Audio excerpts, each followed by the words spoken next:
Hi, Moira. Please excuse my voice, Moira. This is your brother. Look, let's start with the basics, Moira. You are a psychopath, okay? You are a psychopath. I am not. I have a legitimate college degree. You do not. You did not. You were not admitted to Wellesley, to any other college before you were admitted to Wellesley College as a Davis Scholar. And Davis Scholars must have been admitted as an undergraduate to another undergraduate institution before they become Davis Scholars at Wellesley College. You never lived on campus anywhere. You're not a legitimate college graduate, Moira. I don't know precisely how you obtained your college degree by means of fraud, but you did. I edited your papers when I was living in New Jersey with Dad and Mom in the late 90s, in your second and third year of Wellesley. You didn't know how to write well, which is required for Davis Scholars. You didn't even know how to create a parenthetical phrase. You didn't know how to use a comma. Ellie Cordoba, social media influencer for nerds, would be very, very upset, and Strunk and White roll in their graves when they think about the way you write. So I don't even know if you know what Strunk and White is, Moira. Anyways, or what a style manual is. You know, I mean, do you even know what a style manual is, Moira? Whatever. I'm a legitimate law school graduate. I was a staff member of the American Bankruptcy Institute Law Review. I did the Charles Rangel trial, Mock Criminal Trial Institute twice. I did the Civil Trial Institute. I did moot court. I passed the bar at 3 states. I have a background in life sciences. I was an assistant district attorney for 4 years and a legal intern prosecutor's agent for a year in Union County Prosecutor's Office. The point is, Maura, I have a background and you don't. You write surveys and you extort and blackmail people. That's it. I am a legitimate person and you are not. You're a con artist, a la Clark Rockefeller or Elizabeth Holmes. You just work for the intelligence community. You managed to con your way into the intelligence community and forced to research in Qualtrics XM. You're a psychopath, Moira. And the topic of this video is drawn from my coursework at Harvard Extension as a unmatriculated or non-matriculated student. I just signed up for some courses 30 or 35 times. Dad paid for it. And among that was I think 5 or 6 psychology courses, social psychology, developmental psychology, emotion psychology, abnormal psychology, developmental psychology, and psychology in the brain 1 and 2. But those were sort of hybrid neuroscience psychology courses with Professor Milberg, who is a psychologist who teaches at Harvard Medical School. Did pretty well. So I took abnormal psychology with a woman who got her PhD at the same time. Who's that actress who played Padme in those awful Star Wars movies? Well, all the Star Wars movies are awful, but the woman who played Padme, the Jewish American actress who was in Garden State with Zach Braff and whatever, she got her PhD in psychology at Harvard at the same time as the woman who taught my class in abnormal psychology over at Harvard Extension. Very nice building, by the way. Wow, that's a nice building. Harvard has more money than God, so I guess that's what they spend some of the money on. As Scott Galloway says, Harvard is an investment bank with a tax exemption status, not a school. But anyways, or a hedge fund. What does Scott Galloway say? Do you even know who Scott Galloway is, Moira? Scott Galloway, I think he calls Harvard a hedge fund with a tax exempt status, not a school. But anyways, I don't know. Harvard Extension was awesome, but the courses are too expensive now. They've upped the price too much. when I was taking abnormal psychology at Harvard Extension, they taught us about psychopathy. It's an axis 2 cluster B personality disorder as classified in the Diagnostical Statistical Manual 5 TR or whatever modified. There's a new DSM, but I've heard the copy of the DSM I use. I'm not a psychologist, so I just use the old copy of the DSM I used to use when I was at the district attorney's office assisting the trial prosecutors with what are called civil commitment proceedings, also known as sexually dangerous persons trials. The DSM is basically a recipe book or encyclopedia or set of definitions of personality disorders and other psychological conditions. There's a section within the DSM, the Diagnostic Statistical Manual, which is published by the American Psychological Association. I believe. I'd have to double check that.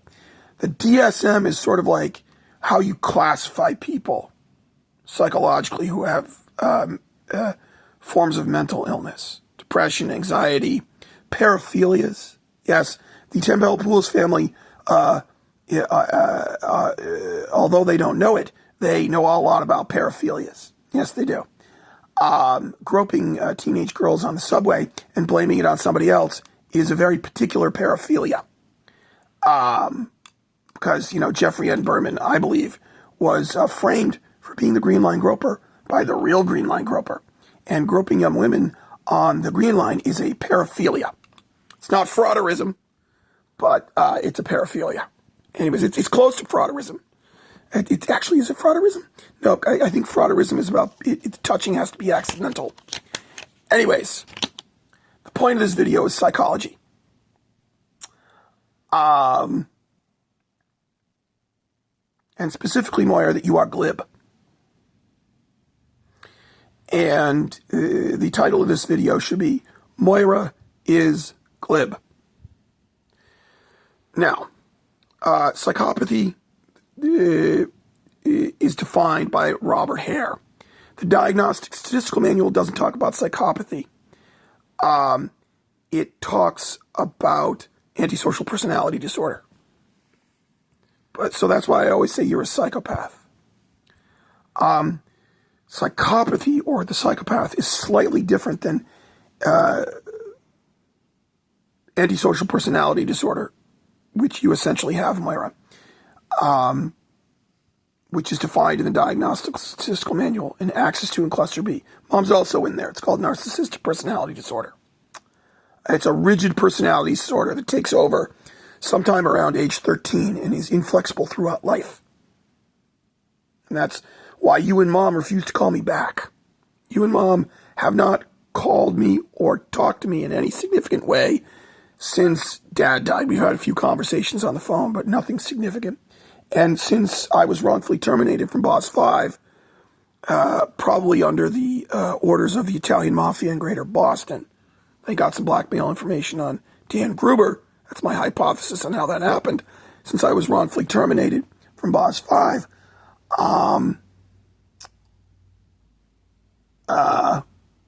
you and Mom haven't talked to me at all in any significant way, except for a few emails, which are meaningless.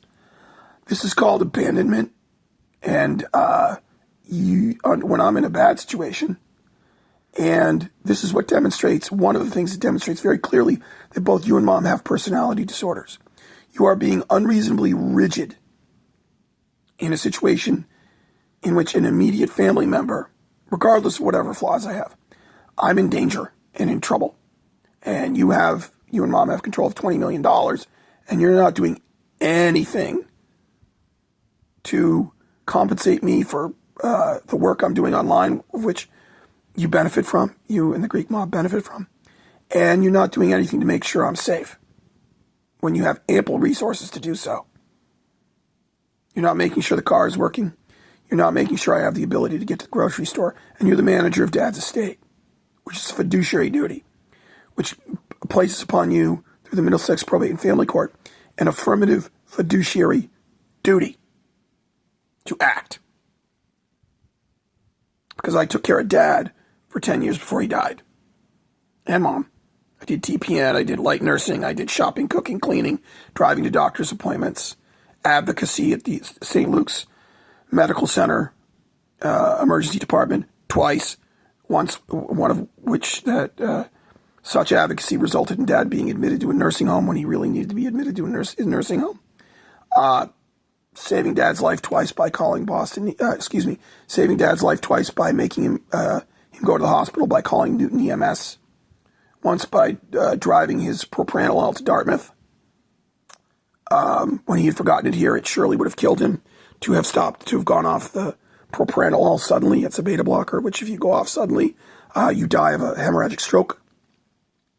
So I saved Dad's life on 3 occasions, in addition to shopping, cooking, cleaning, light nursing, cleaning up dirty diapers, administering TPN to Mom, advocacy with doctors, attending doctor's appointments, keeping track of medication, receiving the call from Dr. McKenna from Mom that said, take her to the hospital now or she's going to be dead by the end of the day. I said, Mom, we're going to the hospital.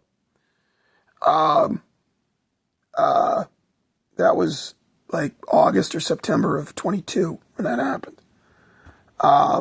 Dr. McKenna called my cell phone at 3 a.m. And I got the voice message the next morning. And then I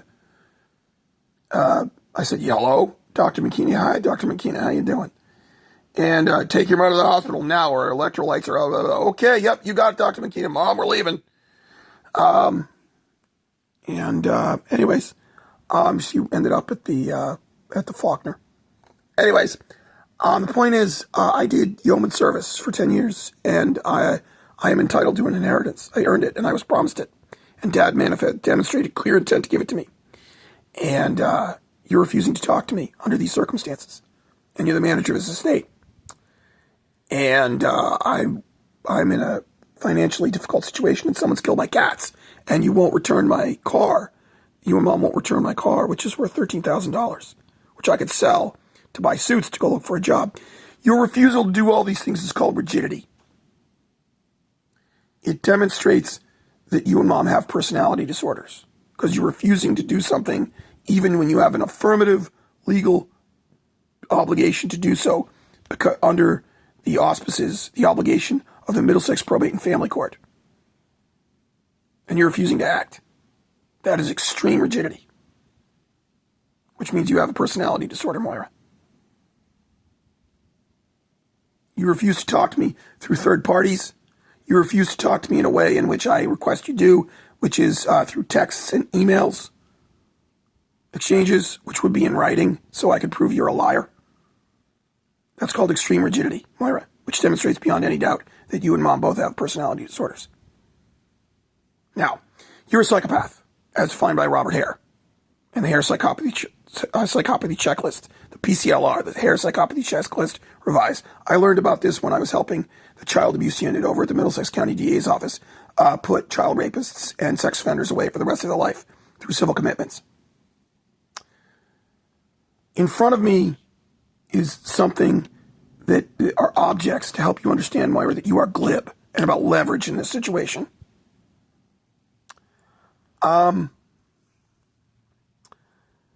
You're a psychopath, Moira, so you are glib. And the word glib means that you have a seemingly clear understanding, but actually superficial understanding of things. In other words, Moira, your understandings of things, everything in life, seems to be true, but actually it's shallow and lacks insight. You may appear to people to understand things, but you don't. And so this is called glib. Glibness is one of the features of psychopathy. On the Hare Psychopathy Checklist, I believe it's on the Hare Psychopathy Checklist. And there's a difference between the Hare Psychopathy Checklist and the DSM, Antisocial Personality Disorder. The main difference is convictions for killing animals as a juvenile or fire setting as a juvenile. You were never convicted as a juvenile setting fires or killing animals, which means you will never qualify for antisocial personality disorder. Because Dad covered up the fact that you killed the family gerbil when stuffed it in the stove at the house at 7881 Salt Springs Road, Fayetteville, New York. So technically, you will never fit into the definition of antisocial personality disorder. That's why you're classified as a psychopath, Moira. There's a few little details in the definition of ASPD that you don't fit. But you're glib, which means you don't understand leverage in this situation. This is money. Money, you are focused on money, Moira. And you think because you can control the money, you control the situation. You have illegally seized control of my father's estate by fraud and extortion. And I think also some form of homicide. That's Dad. Isn't he awesome? Dad was awesome. Dad is awesome. He's in heaven. You're not going there. Moira, this is just an idea. This right here, this is just an idea. This is just an idea. Money isn't power. That which makes money is power. You don't understand this because you are glib. Now, money was made in our family by only two people. This man, Tom Dorsey, JD, PhD. He failed the New York bar 5 times. I think it was the Erastus Corning political machine he was working for that caused him to fail the bar 5 times. They basically called up the bar and said, fail him, we want to put him in the CIA. He was working for the Board of Equalization and Assessment in Albany in the Erastus Corning political machine. Yeah, hi, Senator Gillibrand.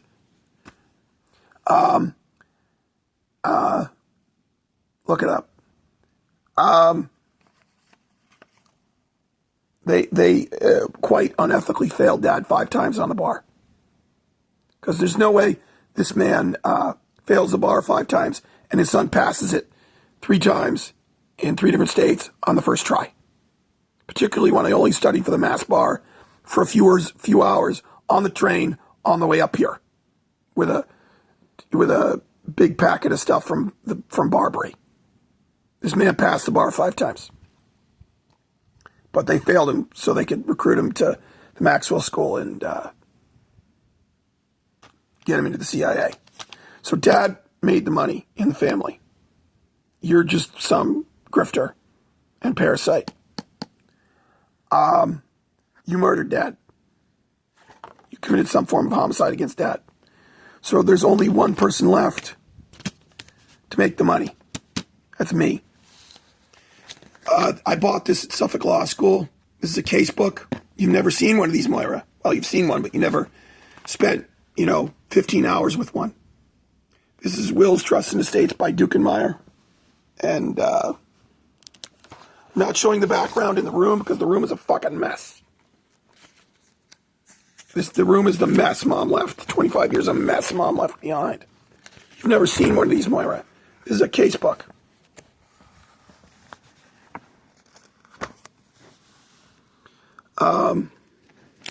See, you've never seen one of these, Moira. This is a case book. Yeah, this is a case book. It's got citations, and it's got notes. Let's find a case. See, this is what legal filings look. This is a will, I think. I haven't gone through all this yet. But anyways, the point is, Moira, I took Trusts and Estates in law school, right? So I'm going to read my way through this book. I've already started reading this book. And I don't remember everything about, I don't remember a lot about Trusts and Estates, but I remember enough. And you are glib, Moira, because you don't understand that the money that's coming into this family now. See, Moira, let me circle back around. You're a spendthrift. You are a spendthrift, Moira. And so you're going to burn through the 20 some odd $1 million Dad has. Well, the 16 because he had to give 4 to the Greek mob. You're going to burn through that money. It looked like a lot of money when you stole it. But you've burned through it. You bought yourself, you're living in a $2.3 million apartment in Manhattan, and you had to give 4 to the Greek and Italian mob. You need another way to make money, Moira. You can't make money by simply controlling the money. This is the glib understanding that you and the psychopaths in the Greek and Italian mob have. Because how is the money made in our family now? Ryan Smith makes you work from home, so you can't steal ideas from people at Qualtrics. You're not really a college graduate. The only way you can get by is by stealing other people's ideas. You killed the only other person who had any good ideas. You committed some form of homicide against the only person in this family who had any other, was a super forecaster like me. That's a super forecaster. His son is also a super forecaster. Highly accurate analyst. Your son, Liam Anthony Hernandez, is going to be a super forecaster. He's a good kid. He's brilliant at science. But the thing is, Liam is more science and technology than Dad and I. Liam is a scientist. Or an engineer. That kid is awesome. That young man is awesome. He's brilliant. Unfortunately, Liam's gift, and it's considerable, it's not the sort of gift that Dad and I have. It's slightly different. He's more tuned towards math and science. He's an engineer. You can't steal inventions because you're not an engineer. You can't go into Ryan Smith and say, I've invented a new battery. No one will believe you. So you've got a problem, Moira. See, I don't control the money, but I control whether or not I produce analysis, predictive, analytical analysis, from which lots and lots and lots of money can be made.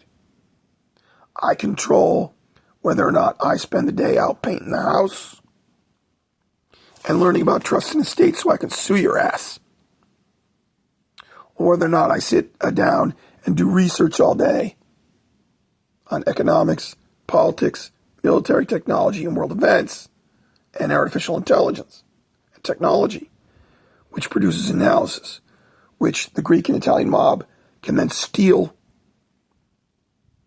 and you can steal, and then use it to make lots of money in the stock market. And I know you're doing that because I found the prospectus for an energy company in Barbara Toscano's in her recycling when I was looking for wine bottles.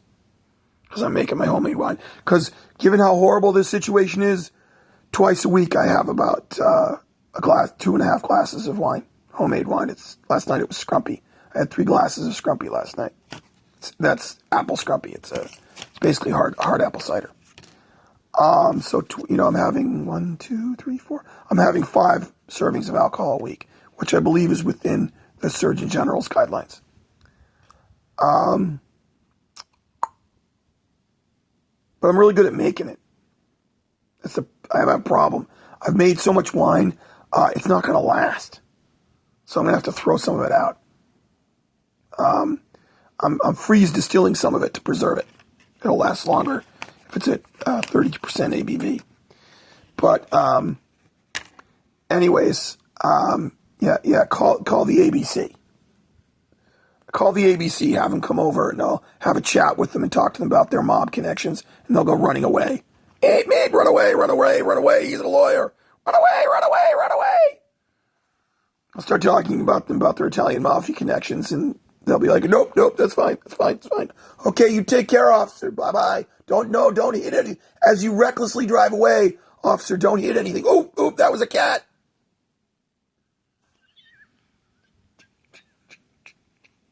Don't hit any small children driving away from me as fast as you can, officer, when I started bringing up your Italian mafia connections. No, watch out for that fire hydrant.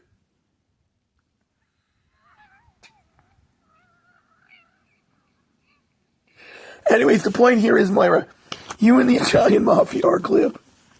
That's how I handled the Newton zoning enforcement people were harassing me on behalf of the Italian mafia in Newton by issuing tickets. And I looked at the surnames, and I called them up and left them a few subtle and not so subtle. I said, "Hello, Mr. So-and-so. What a wonderful Italian-American surname you have." And I talked a little bit about this and that, about how wonderful Italian culture is and his wonderful Italian surname. And all of a sudden, those zoning board violation notices disappeared. I got a voicemail that said, yep, it's fine. That's fine. No problem. It's like, thanks. You take care. Be safe out there. Policing Newton for all those zoning violations.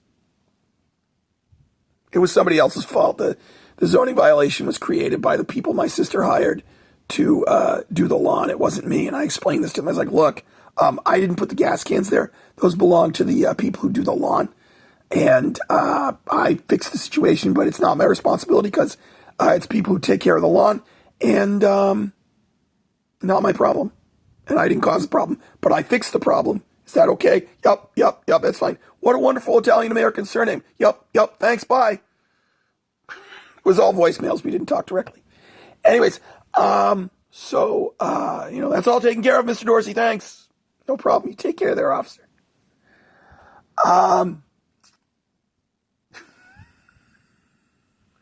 You are glib, Moira. I don't control the money, but I control that which makes the money. And I am going to cut you off. And if you murder me, fine. If you have the Italian mafia murder me, fine. I don't care. See, this man was a super forecaster, a highly accurate analyst. And that's how he made all that money. You are not a super forecaster or a highly accurate analyst, Moira. I am. Because I went to law school and college. I should have had one of my biochemistry books here to show you. And I took social psychology. And I did all that coursework. That's another book. See, I've read this book, Moira. Union College. I've read this book. You have not. Right?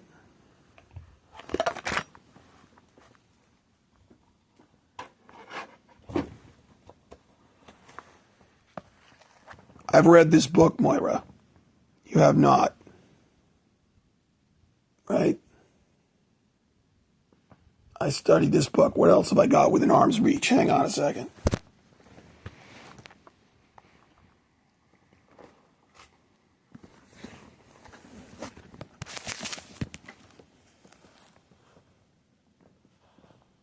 This is self-study.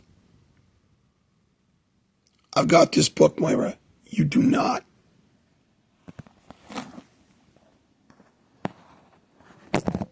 What other book have I got lying around here, Moira, that I have studied and you have not?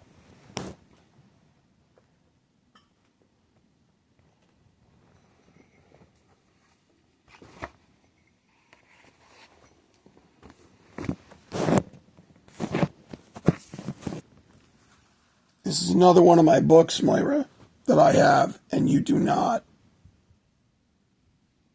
That I studied as a result of taking emotion psychology over at Harvard Extension.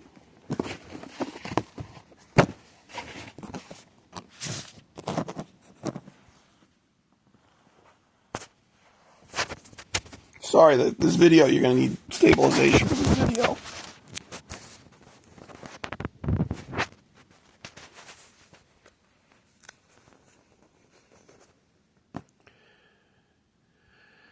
This is another book I've read that you have not, Moira.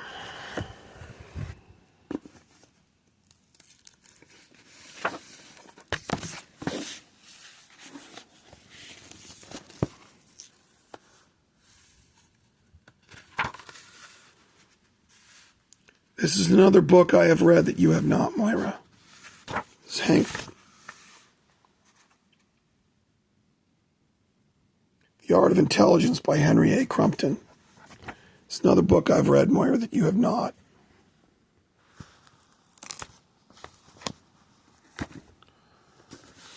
You are glib, Moira. You are glib. So you don't understand that just controlling the money isn't good enough. You have to control that which makes the money. You have to control that which makes the money. And I control that which makes the money. My highly accurate analysis makes the money in this family. And because of the nature of what happened to us in our lives, we are still, economically speaking, a family.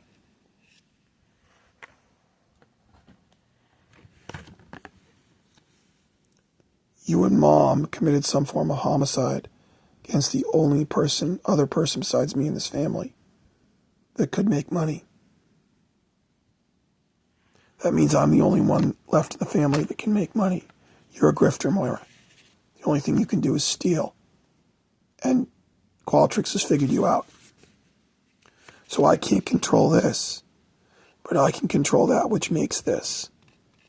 Because this is just an idea. This right here. This is just a concept, a means of exchange. It goes back to agriculture, Moira.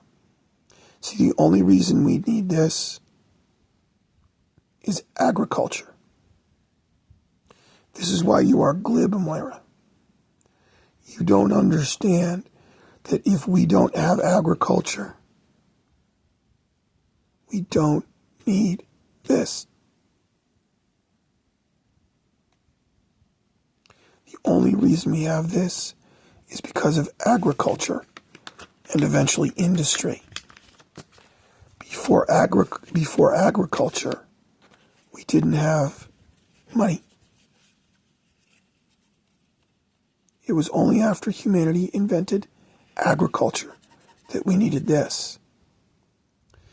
You see, this is anthropology and developmental psychology and human history and biology and ecology that you don't understand, Moira.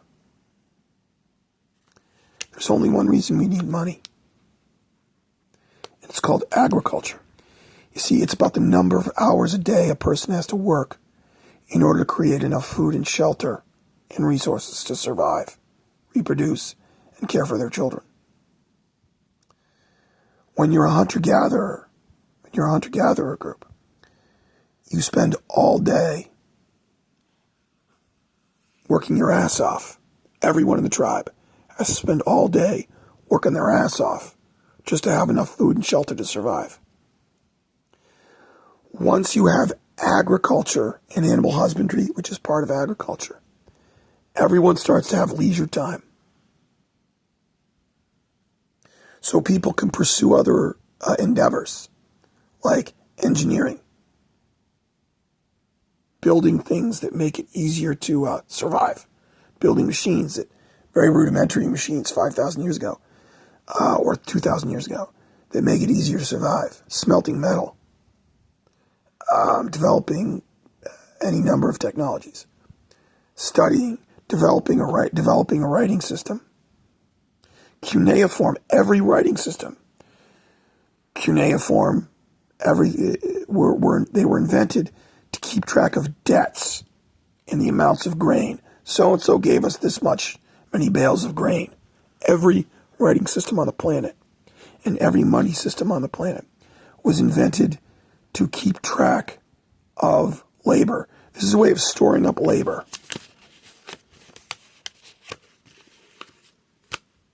This money can be seen as a physical representation of stored up labor. Now you could steal it, but you, Moira, you can steal it, but you can't make it. But I can make it. So we are in a situation where, because you don't understand the true nature of money, you're in a pickle.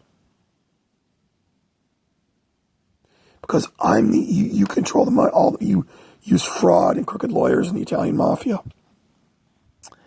and very corrupt traitor to the United States cops in Newton. and some crooked state policemen, I believe. And who knows, maybe even a crooked DA. Remains to be seen where Marian Ryan stands. She has withheld the names of people who may have suffered some form of homicide twice in a row in the last 5 weeks. That's, let's just say that's unusual.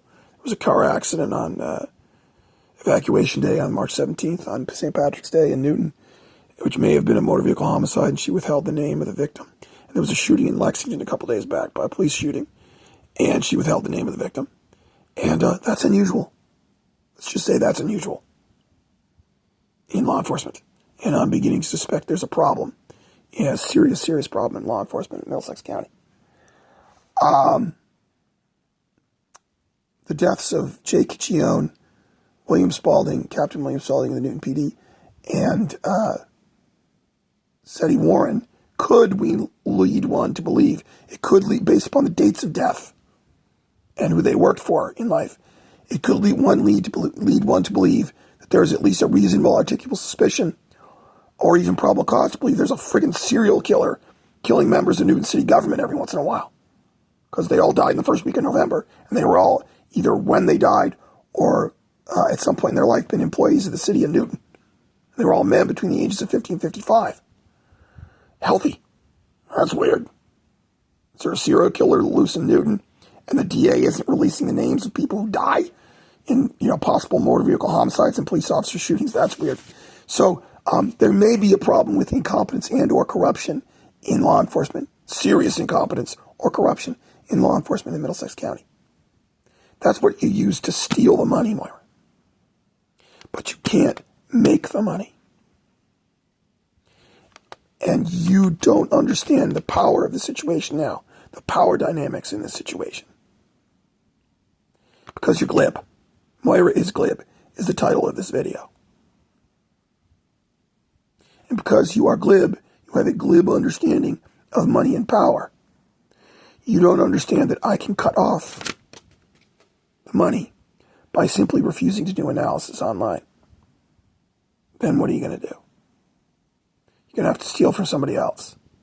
You try and punish me by having me evicted from my father's house, which I, by all rights, should inherit with enough money to take care of it for the rest of my life, because that's what was promised to me before he died.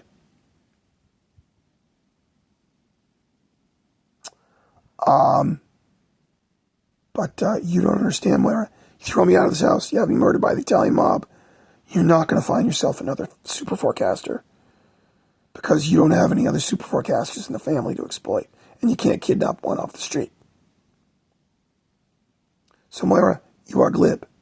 You didn't understand the true nature of money and what it represents, and that stealing it isn't enough. You have to be able to make it, save it, because it's a resource to provide food, shelter, and education for people you love and for people God asks you to support, the poor, and the people who have been less fortunate than you in life. Money is a resource to be husbanded for the community, not to be spent on $2.3 million apartments and the Rudin experience and trips to Paris and fancy BMWs. So you are glib, Moira, and as such, you are in a pickle. You're in a bind. I leave it to you to decide what to do. Bye-bye, Moira. Moira, you're going to hell when you die. And please take care of Liam. Please take care of Liam. Yeah, you know what?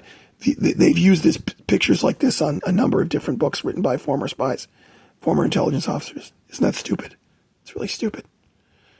They should picture a college professor at a desk doing tons of research. Look, I'm not an intelligence officer. I'm a complaining witness and a lawyer acting in the public interest.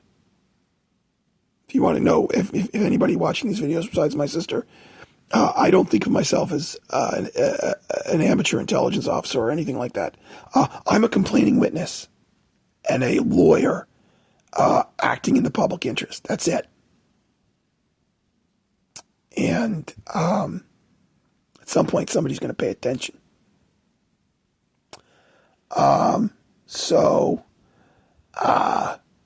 Anyways, yeah, Moira, you're glib. You're going to hell when you die. Please take care of Liam. And, what I was about to say is, I'm a complaining witness and a lawyer acting in the public interest, but I've known enough people who I've figured out worked for the CIA at one point in their lives to know these pictures are total bullshit. What they should picture is a college professor with a tweed jacket with elbow patches, sitting at a desk doing lots and lots and lots of research, or some sort of finance type in a three-piece suit, bald, fat, nerdy, and tells nerdy jokes, and he's sitting around figuring stuff out, and every once in a while he calls somebody up. Yeah, it's not James Bond, it's James Boring. It's not James Bond, it's James Boring. That's right. That's by John Le Carre, by the way. Let's make a reference to John Le Carre. Does everybody know what John Le Carre means? It's not his real name. The man, I don't know where he worked for MI6. It means John the Square. That's right. Le Carre means the square. And what John Le Carre was trying to tell everybody with his pen name is that spies, intelligence officers, are very square. They're conservative. They're socially liberal, but they're really boring people. Fantastically boring people. Especially the counterintelligence people. Fantastically boring people. Don't drink too much. They don't drink too much. They don't spend too much. They don't have sex with the wrong people. They probably get married. They've only ever had sex with their wife. They're fantastically boring people. So it's not James Bond. It's James Boring. Stick that in your martini. Anyways, yeah, because some of the La Cosa Nostra types, some of the Italian mafia types in this thing, involved in this conspiracy with my sister and Dionysios Tempeopoulos and his son, I think they think they're spies. I think they think they're like James Bondolopoulos and James Bondini or whatever. They think they're Soterios Bondaripidos or something, and and just Giuseppe Bondini or something. They're not.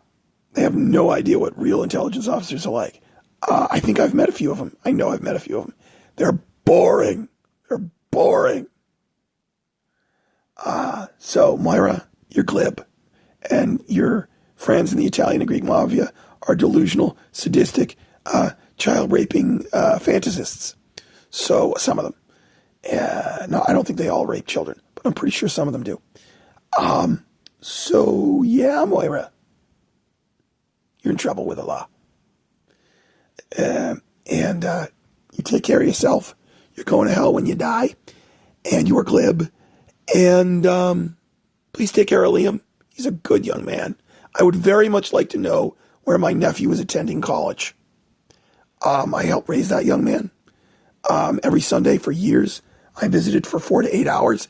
And frequently during the week, I visited for 4 or 5 hours to take care of him. That's how I know you were sleeping with George Forster Colony.